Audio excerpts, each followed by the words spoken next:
I hereby call the House Judiciary Committee to order. Good morning, everybody. Happy Ash Wednesday, and I guess happy Valentine's Day as well. So, two big days occurring at once, maybe. Would our clerk please call the roll? Representative Banta? Present. Representative Blanton? Representative Bratcher? Here. Representative Bray? Representative Burke? Happy Valentine's Day. Representative Dietz? Here. Representative Doan? Present. Representative Flannery? Representative Herron? Here. Representative Kulkarni? Representative Lewis? Here. Representative Maddox? Representative Mosher? Representative Nemus? Here. Representative Petrie? Representative Rawlings? Here. Representative Sharp? Present. Representative Stevenson? Representative Wilson? Vice Chair Decker? Present. Chair Elliott? I'm here. So we have two bills on for consideration today, and the first one that we will hear is House Bill 244, an act relating to child support. Representative Stephanie Dietz, who's a member of our committee.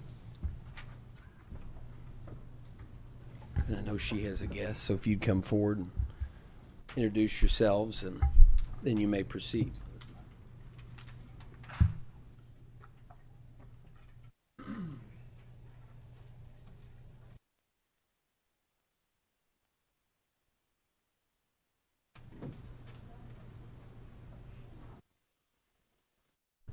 Good morning, Mr. Chair. Stephanie Dietz from the 65th District. And I have with me today Stacy Tapke, who is the Kenton County Attorney. And she's going to help me explain certain parts of House Bill 244. There is a committee sub. Okay. Is there a motion to approve? There's a motion, a second. All those in favor, please say aye. Aye. Those opposed, no, and the committee sub is adopted. Thank you. House Bill 244 and the committee sub makes some changes to our existing child support statute.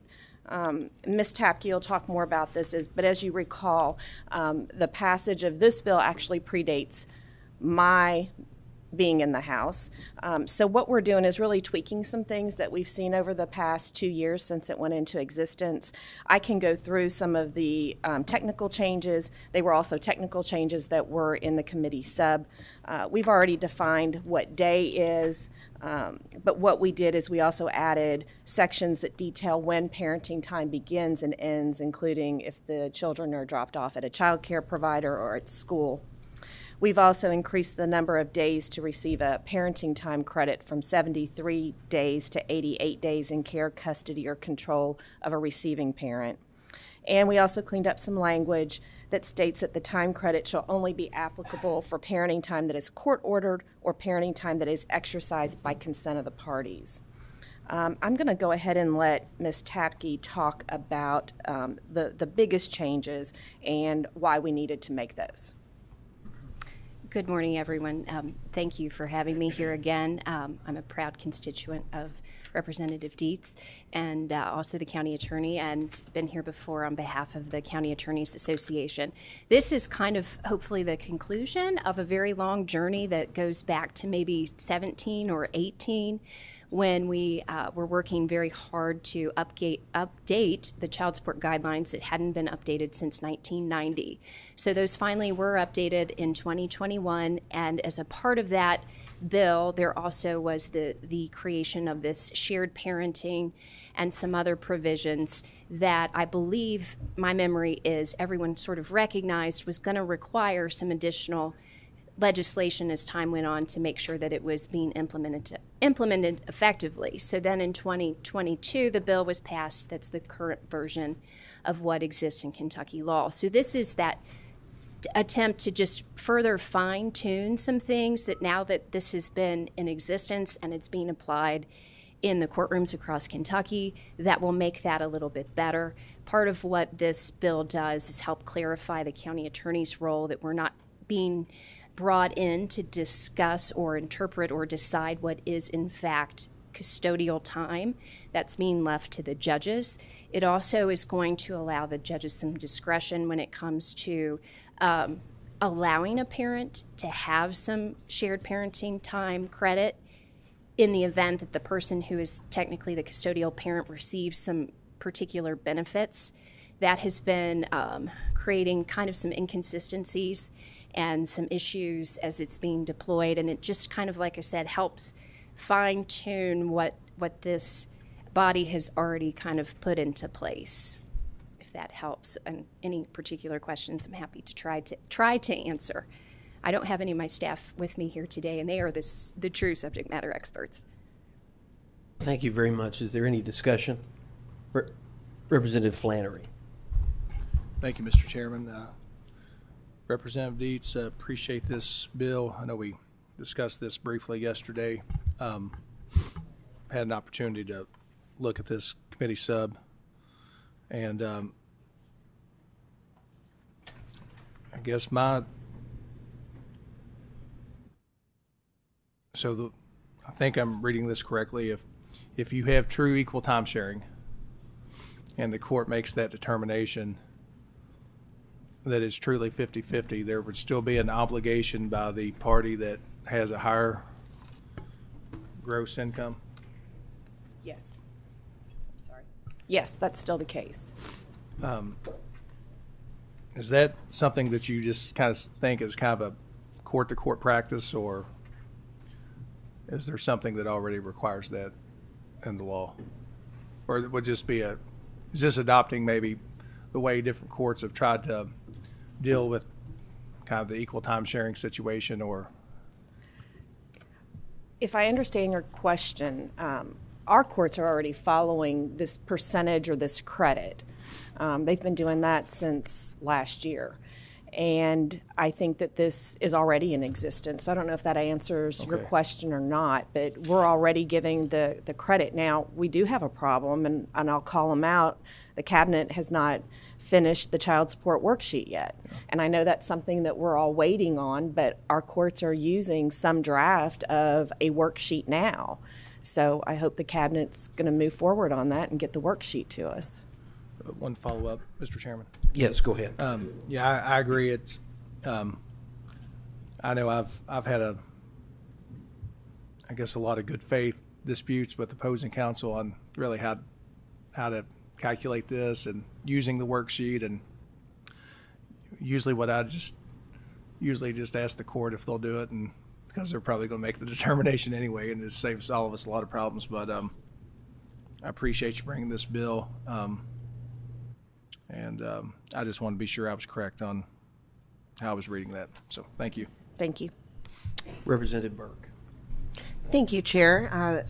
I have just one question. It seems to me that this is very similar to the bill that we discussed in committee last year. Can you highlight for me just where it differs from House Bill 463 from last year? I don't know that it differs too terribly much.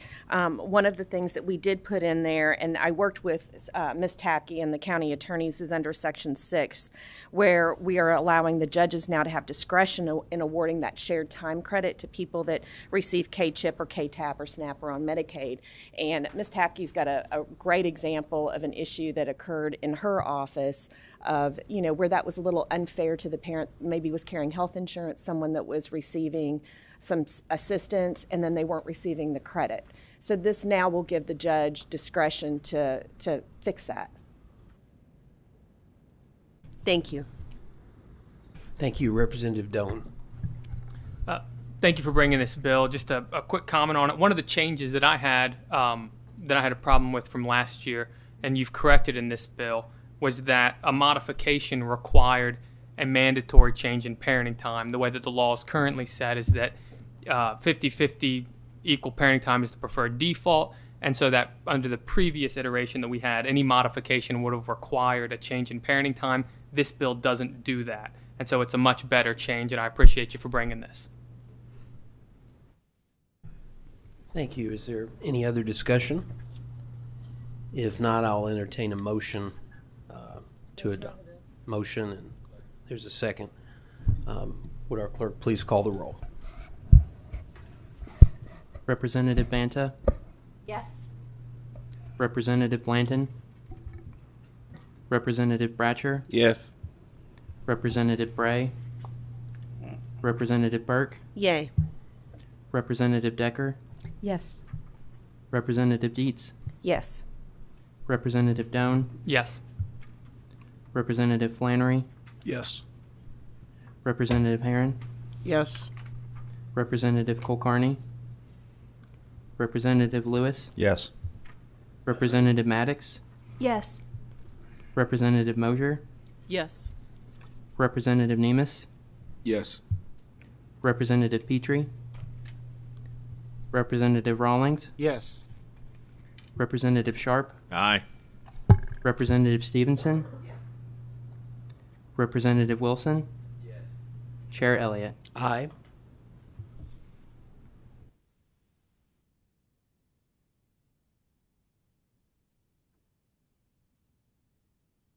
So with 17 yes votes and no votes and no pass votes, House Bill 244 is amended by the committee substitute is favorably reported. So thank you very much. Our next item is House Bill 278, an act relating to the protection of children, and that is Representative Matt Lockett. And if you would introduce yourself for the record and also introduce your guests, or they can introduce themselves, and then you have the floor to proceed.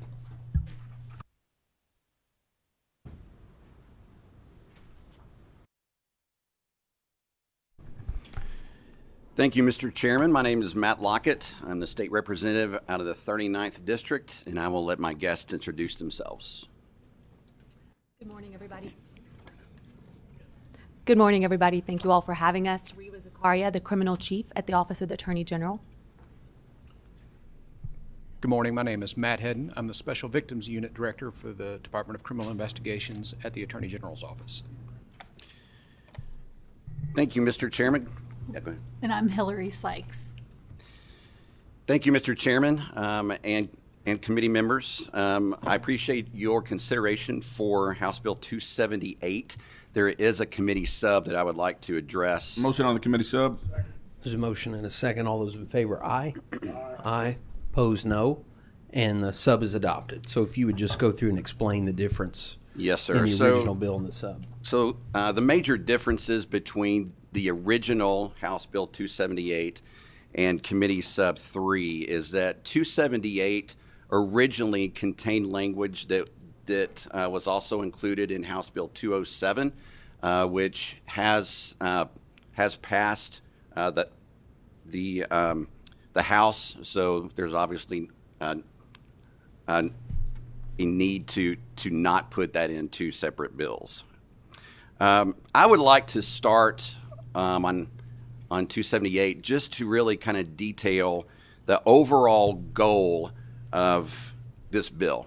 And it is to have a zero tolerance for child sexual assault, child sexual abuse, child pornography, or human trafficking. We have got to protect our most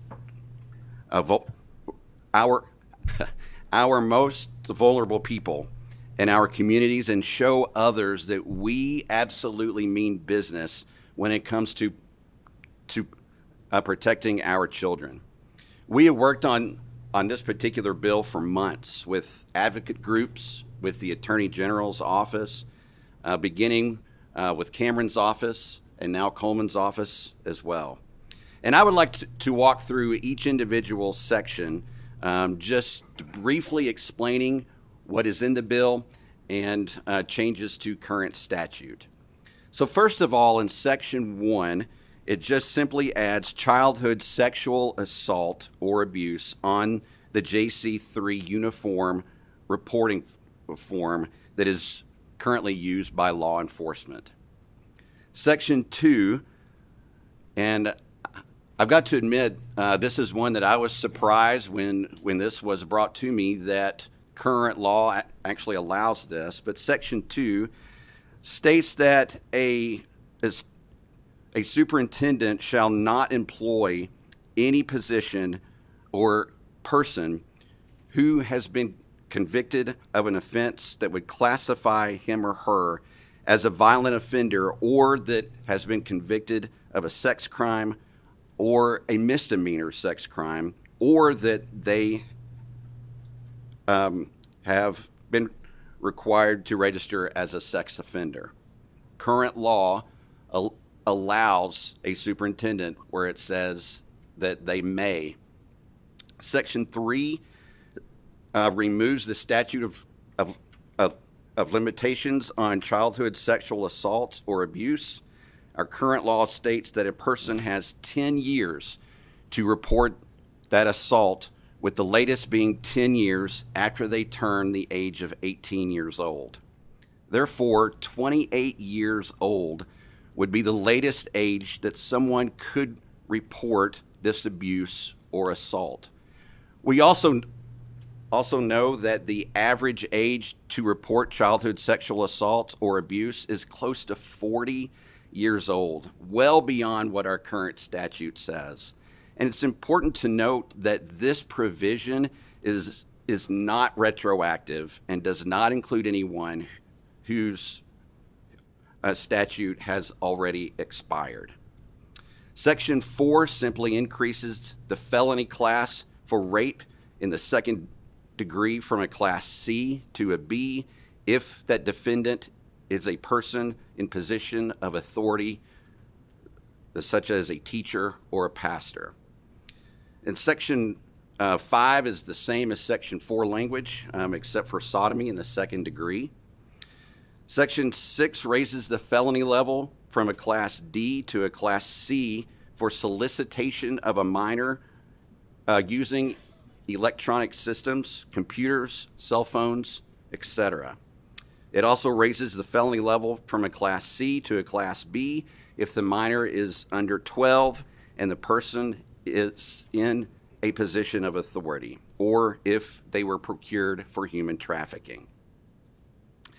Section 7 increases the penalty for human trafficking from a Class C to a Class B felony, and if the victim is under the age of 18, it raises that to a Class A felony. Section 8 raises the penalty for promoting human trafficking to a Class C from a Class D, and if the victim is under 18, the penalty goes from a Class C to a Class B. Section 9 deals with the distribution of child pornography and removes the first offense stipulation for a lower sentence.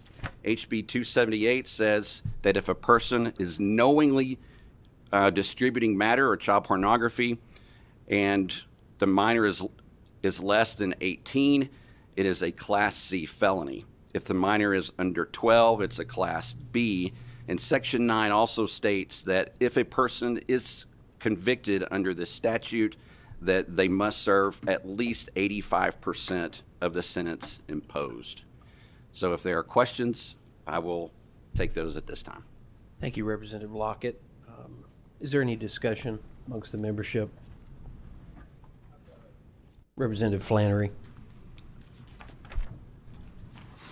Thank you, Representative Lockett.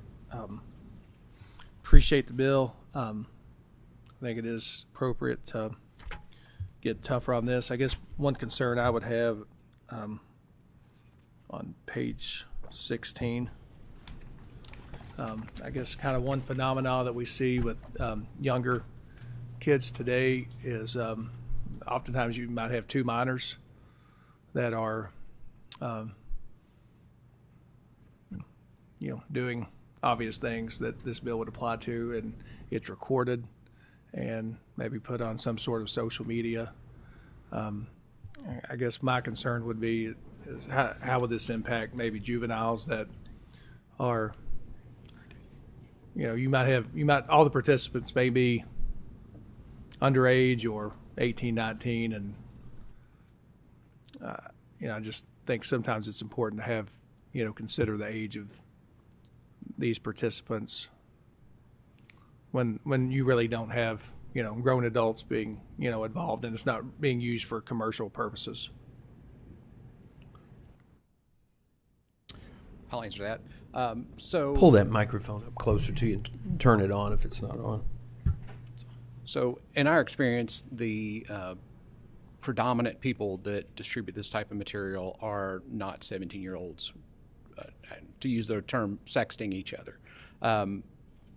This would allow adults that are collecting and distributing this material to face that tougher penalty.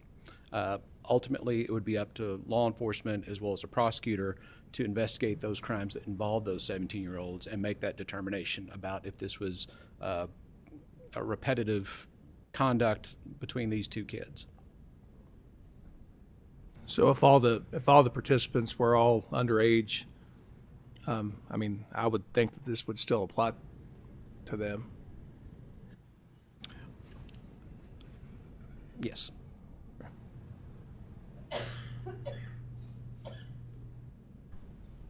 All right, thank you. Thank you. Any other member have any question or discussion of the panel? Representative Nemus. Thank you.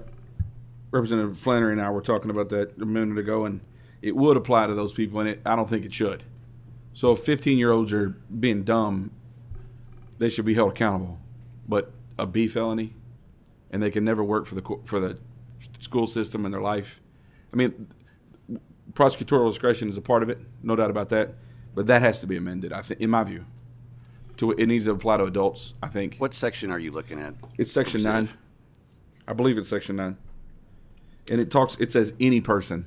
So it doesn't make a limitation toward. Are you looking at section 2 or section 9, subsection 2? That's right. Any person who has in their possession more than one unit of matter as defined by the statute shall be rebuttably presumed that that matter is in his possession with intent to distribute. So you have a text chain with 8 people on it, and one person is the bad actor, and even that person I don't think should have this kind of consequence if they're that age. They send a text message out with this type of material on it. All 8 of them are presumed to have engaged in this conduct with the intent to distribute under the language here. And so I don't think that's the intent. If it is, I don't support that intent. Yeah, so I can address that. The current, to my understanding, the current statute reads that way. So what changes were made does not add to that at all. So that the intent would not be for if there's a chain of 2 or 3 high school boys that are. The intent here is that when someone has a conglomeration of matter or child pornography, that it's presumed, and that's current law, that it's presumed that they have that in their possession to distribute it. So we're not really changing the current statute here. We can, but this bill does not do that. Yeah, I guess I don't know when that statute was created. It wasn't, I don't think, while I was here. So if it doesn't change the current statute, then I don't agree with the current statute. So now that we're touching the statute and we're amping up the penalties in the statute, I think maybe we should clarify that it doesn't apply to that situation. We can do that. So I'll certainly be for it in committee and maybe have a suggestion, maybe for a floor amendment to clean that up. That sounds good.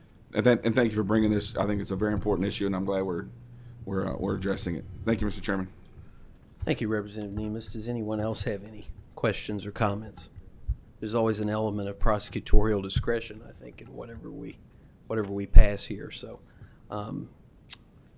is there a motion to adopt the bill as amended by committee substitute number 3? Is there a motion? There's a motion by Representative Wilson. There's a second by Representative Decker. And would our clerk please call the roll? Representative Banta, Yes. Representative Blanton, Representative Bratcher, Yes. Representative Bray, Representative Burke, Yes, but I'd like to explain my vote. Yes, you may. I am a yes for today, but I am delaying my promise about what will happen on the floor based on what changes are made, based on the discussion that just occurred between Rep. Nemus and the sponsor. Thank you.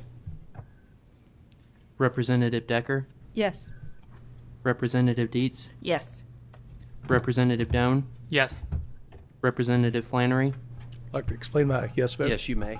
I do support the intent of the bill. I think it's very much needed, but we are experiencing more of the, I guess, minors engaging consensually, if you will, in these, types of act that involve, cell phone cameras and those things. And I think that we're probably dealing with situations that prosecutors are going to have to handle on all the time. And I would like to talk to you more about maybe doing a floor amendment to try to be sure that we're not imposing too strict of penalties on kids that are engaging in things that they shouldn't be, but kids do things that they shouldn't do. So appreciate it. Thank you. Representative Herron, Pass. Representative Kulkarni, Representative Lewis, Yes. Representative Maddox, Yes, and I'd like to record my attendance, please. Thank you. Representative Mosier, Yes, explain my vote. Yes, you may.